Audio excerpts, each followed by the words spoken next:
Likutei Moharan, Torah Chavtes.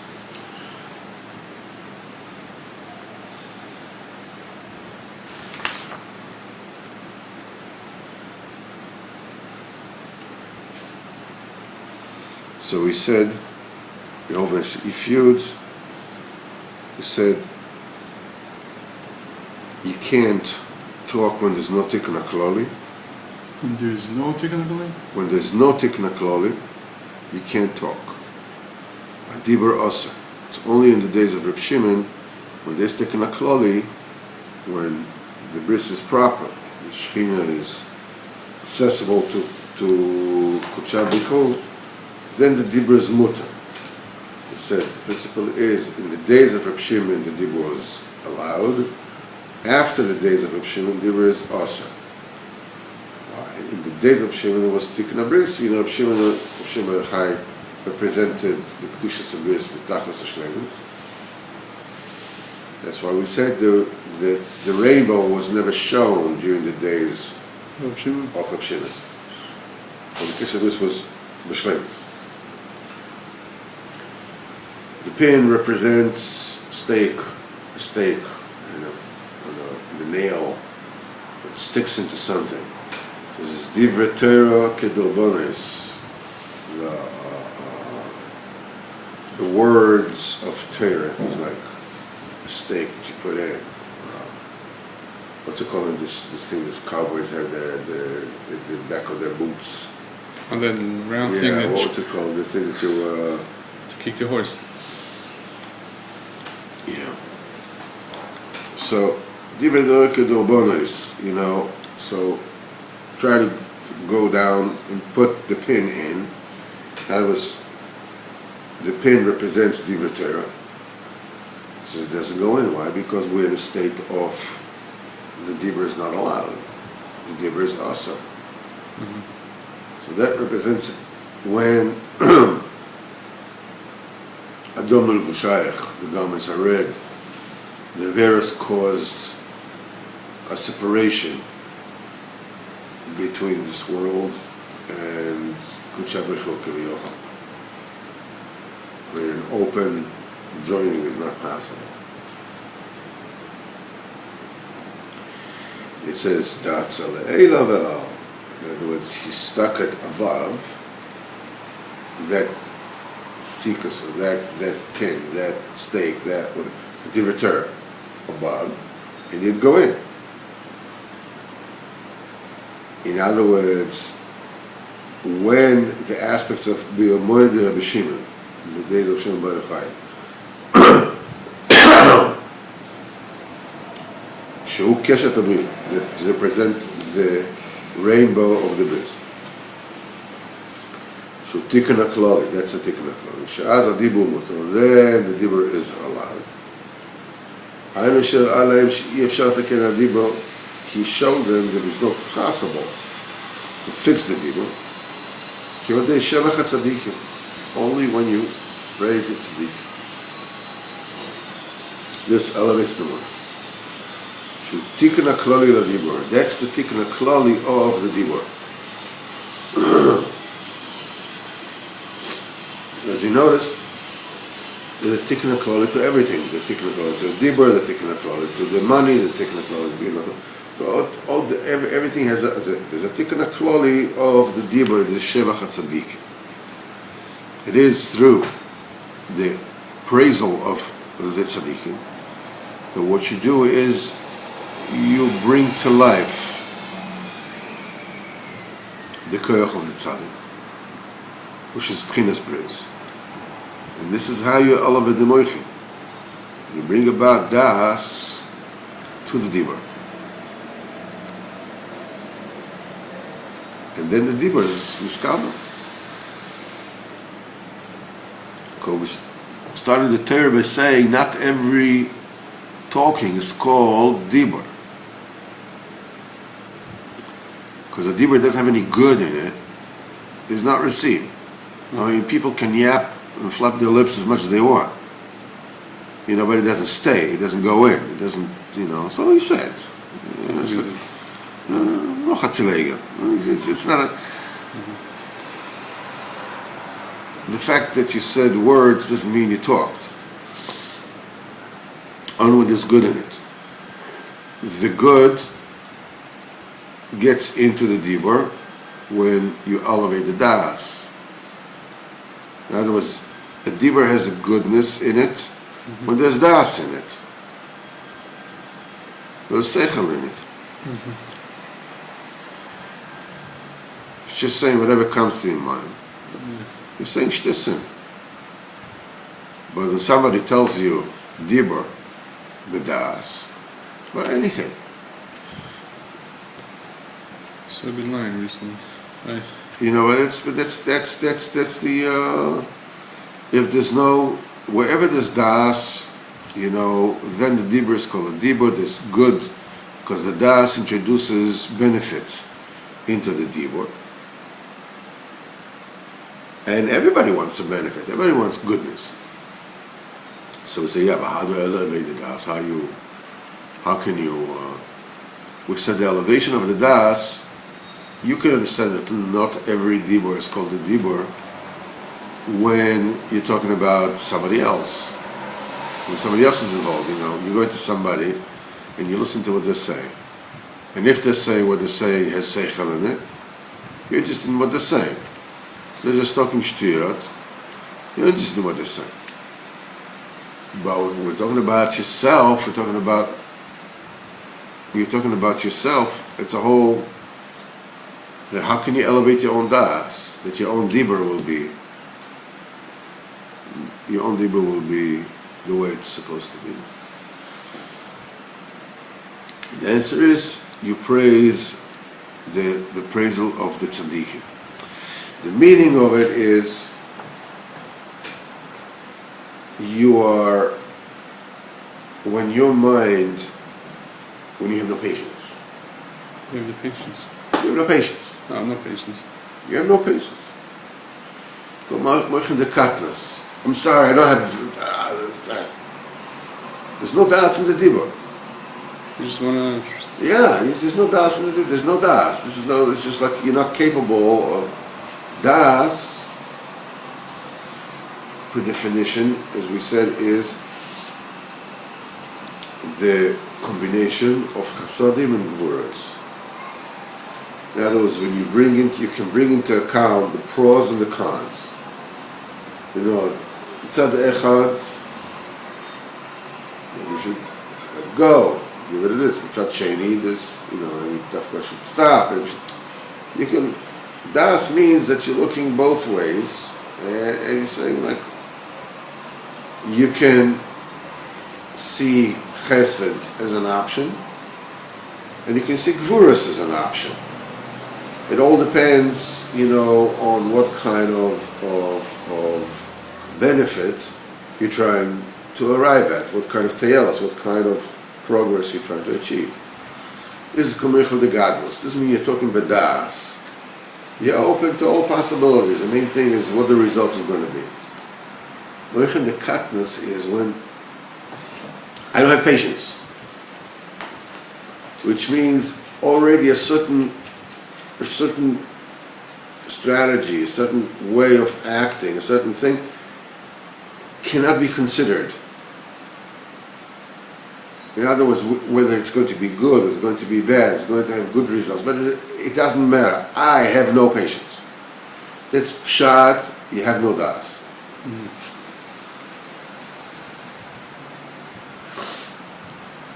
Now, this is on a very fundamental level.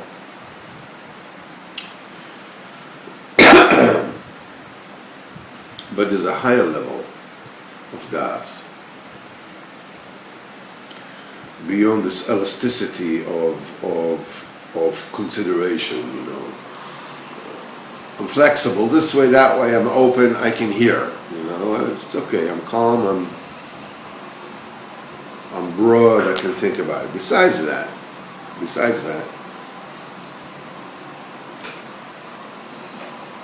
every seichel is based on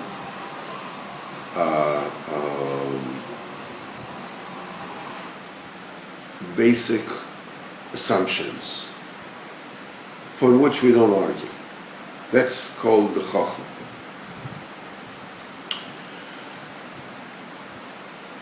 When you say good, when you say bad, in other words, when you call something good, or when you call something bad, you're saying this is good, you're saying this is bad. You don't realize that you understand and you interpret things as good or bad according to your interpretation, your basic understanding, your basic assumption of what is good, what is bad. If your basic assumption is wrong, in other words, let's say that the assumption is that whatever my kids want is good. That's my assumption. Whatever they want is good. Then, when you decide what's good for your kids and what's not, if it's better than the assumption of whatever they want is good, if you haven't given them something, then you did something bad. Okay? Then you get the kind of kids which are spoiled, which are this, which are that, whatever it is. But it's based on your assumption. On the other hand, a person's predefinition, assumption, belief is kids should know their place. Mm-hmm. So, if you look at the person who just gives his kids everything, puts no boundaries on them, he says, man, you're stupid. The other guy says, I'm sorry, you're stupid. Why? Because the basic belief of what is good and what is bad is different. Mm-hmm. Okay? Different views.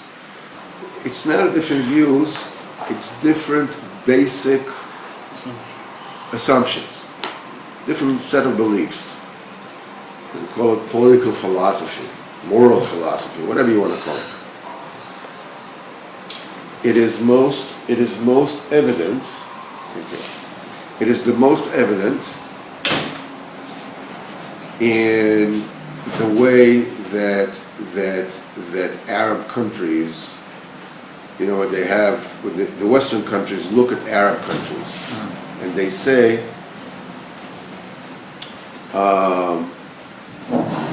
it ought to be democracy. The Arab Spring. Uh-huh. The Arab Spring, democracy, great. Now the Arabs are going to be democratic.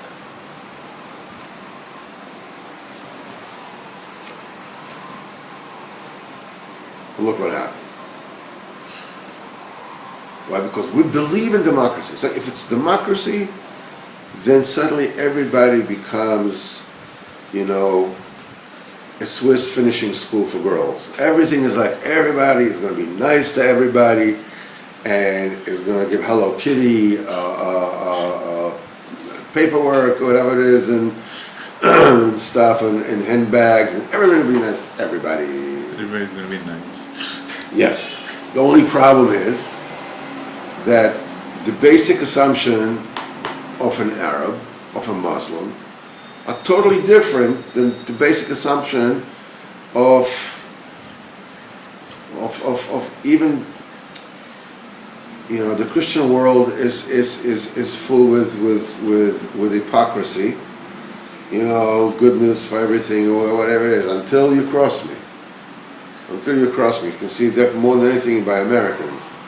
Americans, goodness and this and this and this, but if you dare defy America, you're not even considered worthy of mercy and democracy and us.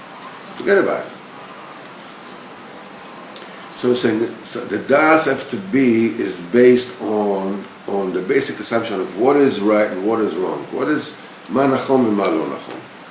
On a very basic level. Then comes, after you have this basic assumption, basic inyan, you recognize what is whether you recognize it or not. You have a basic thing. You got it from your parents.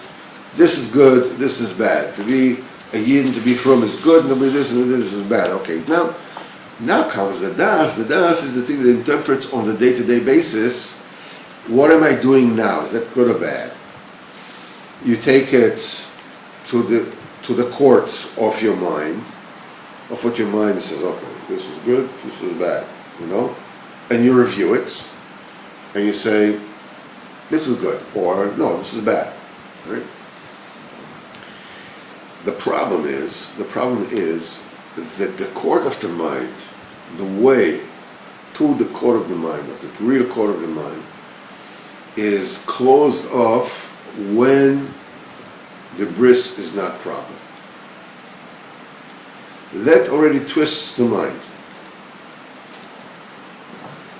That already takes the instrument with which you check things out and you estimate and you vercheshbon, as good as bad, and makes it verkrimpt, it twists it.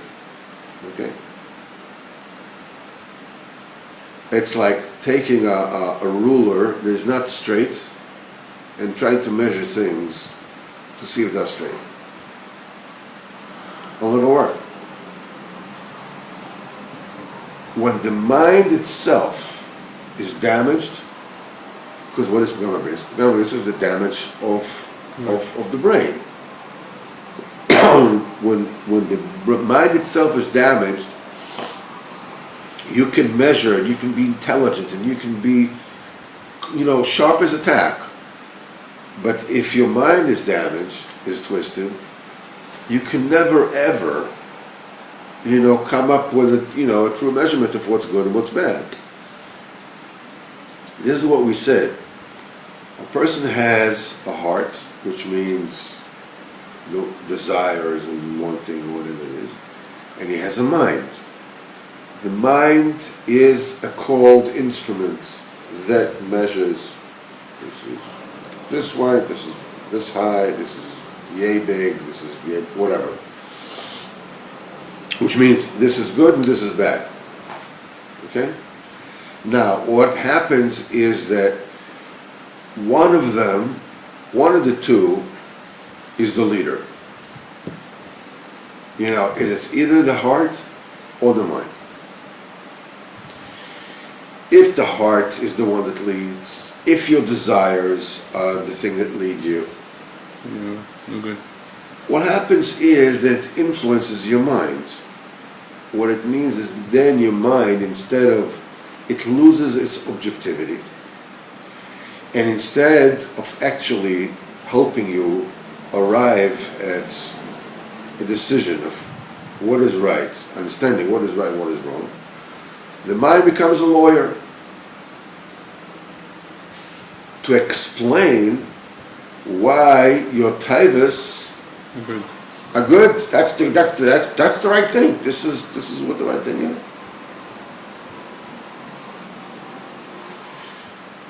But if your mind is the thing that leads, the seichel is the thing that leads. So at first the heart is kicking and screaming. In other words, the desire says, what do you mean I can't do what I want? What do you think of that? What are you talking about? I have no patience for this. What do you mean I have to sit here and wait online? What do you think? But when the desires are the thing that leads, when the mind is the thing that leads, so the heart that kicks and screams, I don't want to do this, and I don't want to do that, and I have no patience, and I have I don't have to go to this. It's not, it's not whatever it is. But the mind says, okay, Beseda, you're right. You don't feel it. It feels awful, whatever it is. But you have to go ahead with it, because life is for real. Life is not a movie. It's not a story. It's not a bedtime story for children, and they live happily ever after. It doesn't work like that. When the mind leads, it changes the heart. What happens is that the heart itself becomes brainy. What does it mean? It means that the heart, once the heart really becomes subjugated to the mind,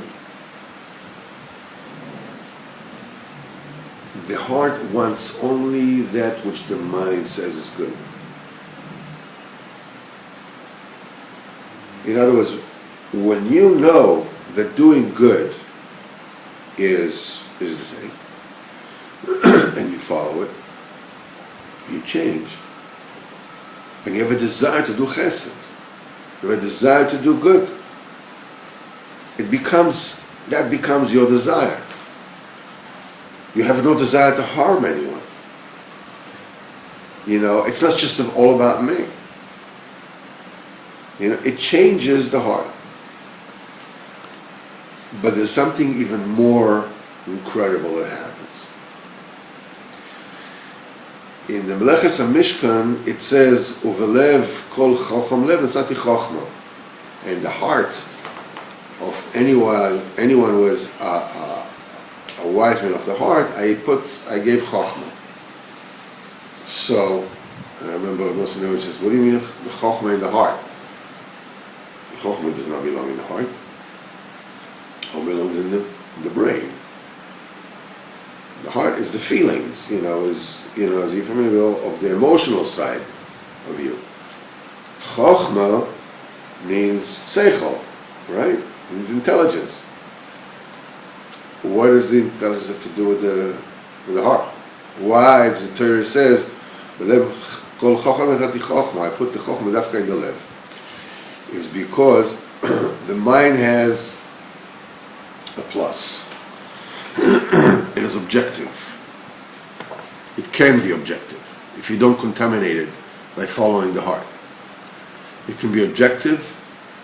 You can rely on it to tell you what's the right way to go, what's the wrong way to go. But on the other hand, the mind has a limitation. It's a limited object.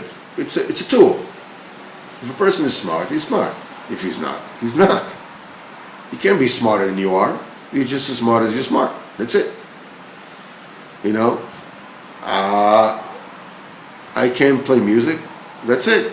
So I can't. It's just like I can go to this, and I can learn, I can this, I can that, but it's not gonna get there. The heart, however, has no boundaries. The heart, which represents the emunah, the ability to accept, the ability to feel. Feelings have no boundaries, right? You can feel anything. You can believe anything. The mind can understand what it can understand, but the heart can believe HaKadosh Baruch Hu, which has there's no limit to HaKadosh Baruch Hu. Which means when the heart becomes brainy, the heart can understand things that the brain cannot.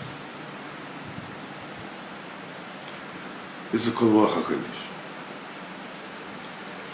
Ruach HaKodesh is in the heart. It's not in the brain. The brain can compare, can measure, but to receive something which is beyond measurement, beyond the mind, that only the heart can do. But you have to have a pure heart. So what the heart measures, even what the heart imagines, is already the truth. It only happens if your heart is the servant of the mind. You follow the mind all the time, and when the heart becomes seichelic, then the heart is capable of an intuition of getting things that the mind cannot. You understand that something is, many times you can understand, so you can feel if something is wrong, if something is even if something is fishy, way before your mind understands why. Because your heart follows your mind, so this is the only way for the mind to be free, the mind to be proper, is when Tikkun HaBris is Bishlemus. Tikkun represents a total subjugation of the heart to the mind. The thing that matters is what is right and what is wrong. Not what I feel like or what I don't feel like. What I want to do, what I feel like doing, what I'm in the mood of doing. You know, it's subject to the mind, or the right and the wrong. This is called a tzaddik. So we said through Shebach HaTzadik, when you actually, that is represented in the tzaddik himself. When you praise the tzaddikim, and you mention, as we said here in the Melava Malka, Nitzachti v'anatzeach. Rabbeinu said, Nitzachti v'anatzeach. Gamarti v'egmor. I'm finished and I will finish. Ani nahar mitaher mikol haktamim. I am a river that cleanses all stains, all the errors. Ani ish pele. I am a man of wonder. V'nishmosi pele gadol. And my neshama is a great pele. Chidush kamoni lo hayom ha'olam. You know, a brand new Chiddush like me has never existed since the world was created. So Rabbeinu says, listen, by me, there's no gray area. Either it's totally this, or it's totally that. You hear these words, and you say, either he's totally delusional, or, you know, or I don't know what you can think, you know, he's like, you know, to boast and whatever it is. But it's like it's not normal, it's like crazy, it's like whatever, okay? It's either this, or Chidush kamoni l'hayom ha'olam. Such a Chidush never existed. It's absolutely true. It's either this, Rabbeinu says, by me there's no memutza, it's either this or that. Either I'm this, or I'm totally that. And when you mention the Shebach HaTzadikim, what happens is that you are me'oyer the koyach of the tzaddik. You awaken the schus of the tzaddik and the koyach of the tzaddik, and that elevates the mind. That elevates, when the mind is elevated, then there's good in the dibur. Because you are able to look this way, that way, you're able to do everything. You're able to consider everything. As we said before, Moichin the Katnas, I'm not in the mood, I can't. I don't care what the consequence is going to be. Moichin the Gadus is then the dibur is mutar nishtam kabel. Through a tikkun bris, this is miram, the Moichin and the dibur is allowed. It says, V'hu adin, says Rabbeinu, kol advarim efshar l'saken, anything, everything. You cannot fix completely and perfectly, Kimal de Tikkun HaKlali, except through Tikkun HaKlali. Kedei la'arim es hamayach misham, shemisham nishach kol ha'avnonis, in order to elevate the mind. From there comes all the whiteness to all the giddim. This is the thing that takes away the damnida from the Shechina, as we said before, through the Pgamim. Now the thing is like this. The same thing, I will show you how this works in a different area, so you understand the principle at work here. Let's say that a person keeps on getting into debt. A person keeps on getting into debt. He's in terrible debt. He can do this, he can do that, whatever it is. How does this come about? It comes about because a person didn't use his mind. Why did you buy that? Because I felt like it.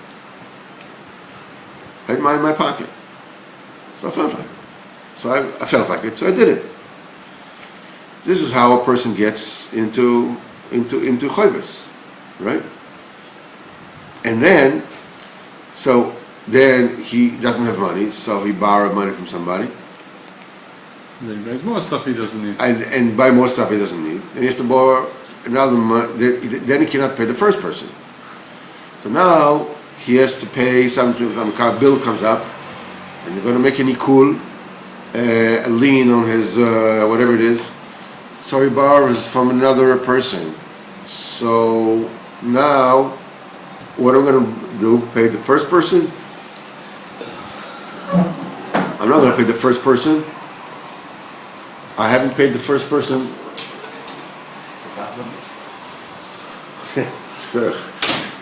I'm not going to pay the first person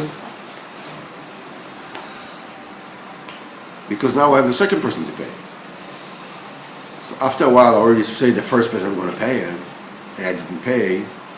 So I burnt him already. I can't go back to him to borrow again. So at least I'll pay the second one. So in case I need, I'll be able to go back and borrow from him. And eventually you burn the second person too, because life goes on. Until a person is twisted like a pretzel and is closed like in a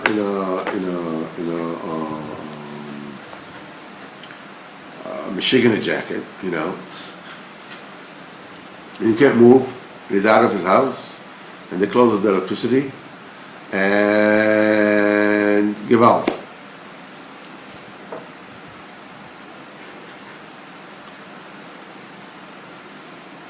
Pouring money into a situation will solve things temporarily.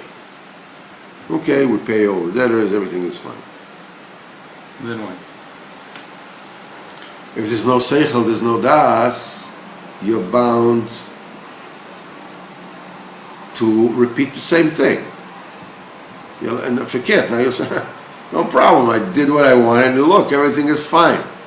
I won the lottery, or I got an inheritance, or whatever it is, and I got a gift of money from somebody, now everything is peachy keen. Now everything is beautiful. The only way to be mesakni, you know, to complete it, to farocht it, to really fix it properly, to rectify it properly, is you have to go to the das. And you have to tikkun haklali to the whole behavior, to the whole financial dealings. How do you behave in this? The heart has to follow the mind. What is the seichel? So you want a big apartment. Can you afford a big apartment? How much money comes in? How much money goes out? Then, when the das is b'shleimus, in fact, when the das is b'shleimus and your priorities are b'shleimus, you'll never get into financial problem, no matter how much money you earn or not. When you have more money, you can afford more things. When you don't have money, then you can afford less things. If your mind is healthy and your priorities are healthy, that's pshat, is a tikkun haklal lefi inyanoi, you know, legabe this inyan. That means that your financial situation is always going to be good. You don't have money, so you don't buy. The wife and the kids hacking the chaynik. We want this, we want that, we want that. Okay, but say that. I understand you want it, but we don't have any money. There is a yid called Shimshon Valach. He's a tzaddik, a Breslover. Shimshon Valach is a Russian Baal Tshuva. Years ago. He went into Avodas Hashem with total tmimus with all those questions. He was so tmimisdik, you know, he came from Russia. When his son was born,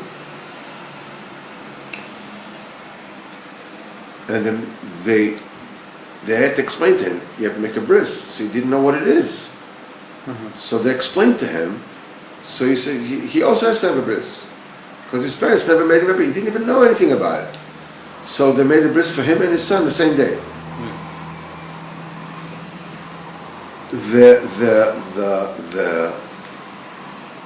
And he went into Avodas Hashem with such mesirus nefesh all the way that he is a tzaddik mamash.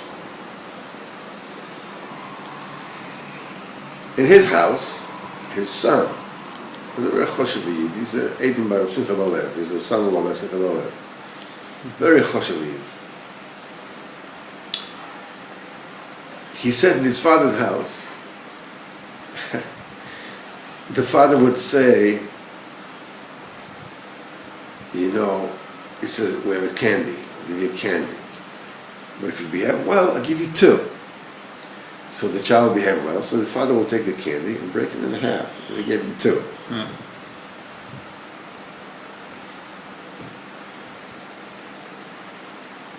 Why? Because they have no money. So instead of getting itself all pretzeled and twisted, how can I go ahead and get a mortgage to get a second candy? I take that candy, split it in half. So the kid realizes, first, what do you mean? One candy split in half, you fooled me. But you realize, you know that your father always wants you good. So it becomes a game. It becomes a game. This is what he used to do. His son told me that. And it's so you can say, it's fooling. It's sechel amiti. But the sticking a bit of sechel amiti. You lose trust in your father, no? No, he's good to trust the father. Adrabe, you talk about trust the father, I'll tell you something. This kid, this man, who I remember as a kid, was like a 5 or 6 year old kid, 6 or 7, 5, 6 or 7, right there, was a very quiet and serious kid. His father used to daven by Breslau with a siddur on his face, and the sweat was pouring from him. He was just standing there, it was like, and he was loud and this and that. Quote unquote normal people had no patience for this kind of thing. So he told the kid, tell your father to be a little bit quiet. I remember the kid it was like a 7-year-old, something like that, very quietly and very straightforward, he says, my father knows what he's doing. Do you think that he trusts his father? Sure. It's a das amiti. He goes, what do you mean? It's very simple. Trust him. He says, 2, 2. That's not 1 plus 1. When the sechel amiti exists there, when the tzaddik exists in the das amiti, adrabah, we have no money. You can't go out and buy you 1 token. Well, we have 2. But you learn, but it's done with goodness. It's not done with, hey, cheated you, gotcha. It's not done like that. Right. So when the das is miyusha, when the tikkun haklali of a person's financial affairs, the financial affairs are okay. Always going to be okay, no matter what. If you have, you don't have. It says the only way is through the tikkun haklali, and this is and that's why it says like when to fix all the damage that the person did with his averes is through tikkun habris. And it's tikkun haklali to all the averes. The pgam of the damage of tavas moment and gezelo, you can only rectify through tzedakah. Tzedakah is the tikkun haklali of greed. And the Zed, it's what Reb Shimon Chaya told him, Hainami Isramale Bas Mazlei. Hainami, okay, Isramale came up to him, his mazel. He said, Bas Mazlei is the shon noizlim, pouring down. P'chinas moichin, p'chinas v'nozlim mevona, that bring the lavnunius. That's the person, that's the reason. That when a person wants to fix the malchus from the blood, he goes to the higher madrega, because he wants to bring down lavnunius for the malchus. In other words, he fix things at the level of the root. What's the root of the problem? What's the illness, not what is the symptoms. You're looking for the roots. That's the moichin. That's why you have to make tikkun haklali that elevates dafka the moichin. But Hashem, to be continued.